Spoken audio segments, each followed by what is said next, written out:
Howdy, boils and ghouls. Today's video is actually a clip from my live stream with Qcknd over on my Twitch channel the other day. I'm going to be uploading highlights from Twitch over here on my YouTube channel because I know like not everybody watches Twitch and I still want to be able to like give you guys the content. But if you want to hang out when I'm live and be part of the festivities, the discussions, whatever it is that we're doing over there, follow me, twitch.tv/ViloniousTV. I'll put a link down in the description.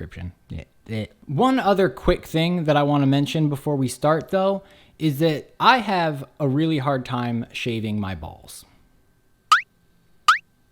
You know, because like getting a razor over these things is like a real pain in the nuts. But thankfully, I have the Lawnmower 3.0 from Manscaped, who also happens to be the sponsor of today's video. I know that you guys know the fear of dragging a sharp razor blade across your unmentionables, but you gotta look good for the ladies. Or the boys, we don't judge here. So what is a fine young lad like yourself supposed to do, huh? You get the Lawnmower 3.0 from Manscaped, duh! This thing is like the fine Italian sports car of ball shavers, I tell you what. And if you get their perfect package, that's what she said, they'll also hook you up with everything you need to keep your little plums smelling and looking as fresh as they could possibly be. And you will get the most comfortable underwear that I have ever freaking worn, all right? I'm wearing it right now. I'd show you, but that's illegal. Now, because I like you, if you click the link down below and you use code Vilonious, you'll get 20% off your order and free shipping. But you gotta make sure you give Manscaped a big ol' hug. That way they'll know that we appreciate them supporting my channel and helping me help you shave your nuts, okay? Okay, thanks again Manscaped for sponsoring today's video. Don't forget to hit their link down in the description while you're down there subscribing to my Twitch channel. Don't think I forgot about that. It would really help me a lot. I would appreciate it if you clicked on both of those links, okay? All right, that's it. On with the video. I don't know how you made it through every episode of Miami Inc. and LA Inc. and all that shit when you made the video, because I was watching it at the same time because you got me on it. I made it through like the 4th season of Miami Inc. and I burned out. I had to stop. My brain like fell out of my ear. It was like, yeah, I don't know how you did it. Well, the worst series is LA Inc. That one was so dumb. Yeah. I actually didn't finish it. Yeah, I never even made it to LA Inc. I couldn't make it through Miami Inc. Miami just got boring. It was just like for the boys. But right. At its core, it's the most educational. It's the most honest. It's the less drama driven. LA Inc. is garbage. And then NY Inc. is good, but it's just good. Yeah. Yeah. I think the hype for that kind of tattoo reality show was over then. That was like right at the turning point from like day in the life tattoo reality show to competition reality show. And yeah, I think people were burned out on the old format by then. Either way, like, you're way tougher than me for making it through all of that. I stick needles in my eyes for fun, and I'm not tough enough to watch all of Miami Inc.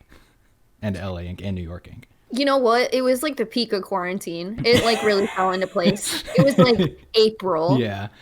And Animal Crossing, I had like beaten essentially. Yeah. And I was like, all right, I did want to make this video. It was bad. I'm glad you did it, so I didn't have to. No one even liked that video. I don't know. I thought it was good. I watched it. Thanks. I don't know. Maybe it was too long. I also couldn't title it right. How long was it? I think it was like a half hour. I think the title wasn't very strong. So you chat like the video. Thank you. Do you still plan on doing a video about Pinhead one day? I do. I want to make a video about Pin because I want people to know his story. But maybe I've said this before, maybe I haven't.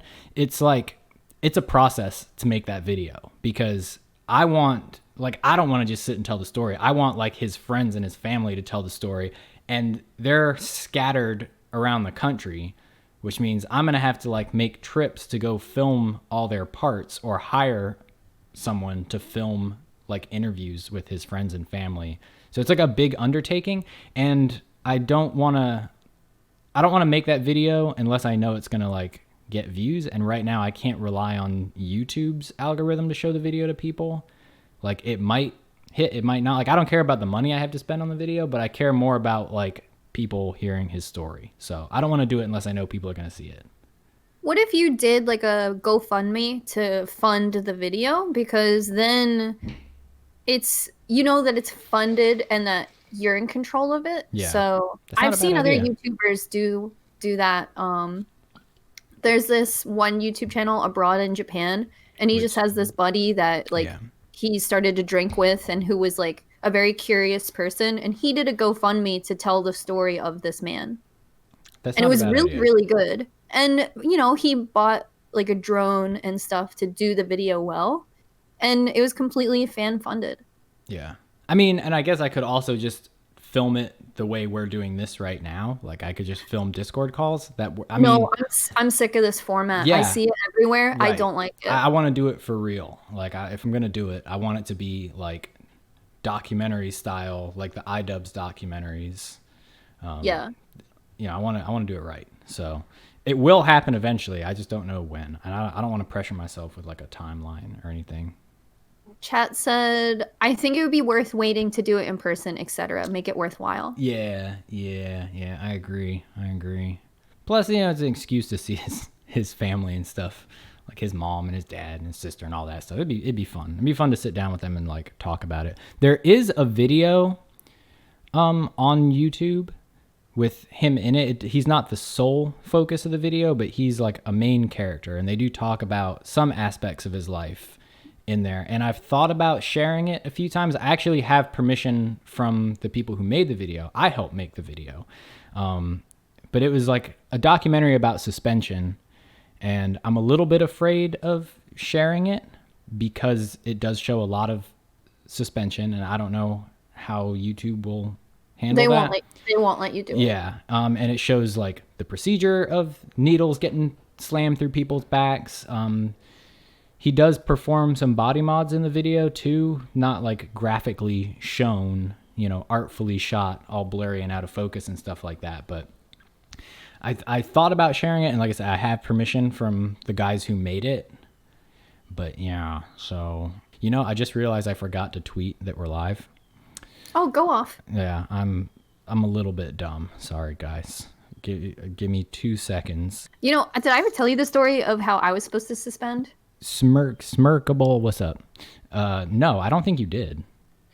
Yeah, so in Pennsylvania, it's completely illegal to suspend. And I found this woman who would let me, she would host them in the woods by her tattoo shop. Gangster. So I drove all the way up there to check it out and got a tattoo and stuff like that. And was ready to suspend with her. And then right before, I don't know, I think she wanted the money beforehand on PayPal and all this stuff. And I started to get nervous about it. And then she got arrested, and my ex works at a jail as a prison guard or whatever. And he texted me and he's like, "Hey, sorry to text you, but like this woman just showed up at the jail." And I was like, "Aren't you like not allowed to tell me that? Is that like a HIPAA violation?" But yeah, she got arrested. Wow. So That's crazy. yeah, I don't know if like all of us would have been arrested or. Yeah. Have you ever suspended before? After that, I was like, nah. I've never done it, and I've always wanted to. And the reason I never did it. Yeah. So I've probably been part of maybe 200 suspensions, but I'm always the one putting the hooks in people's back and holding the ropes and stuff. And we just like, it never worked out. Like there was never time. Wait, can you explain it like in like a simple way to explain it? So it might not be common. Yeah. So basically what suspension is pretty much what it sounds like. You're hanging yourself from meat hooks. It's hooks through your skin and you swing around. A piercer puts the hooks in with gloves, and you know, it's a piercing that you get, and then you hang from it. Every once in a while we do like big parties. We like rent out a warehouse and just go for hours just swinging people around from the rafters. It was really cool. And that's that video documentary was actually one of those warehouse parties. It's called Sentient. I mean, if people want to look it up and watch it on their own, it's called Sentient. It's on YouTube now. And I was actually going to upload it to my channel. In case it gets taken down? No, just because I thought like more people would see it if I posted it on my channel versus just sharing a link on my community tab or on Twitter or something like that. And they gave me their blessing to do it. I was just afraid of what would happen to my channel if I actually did upload it.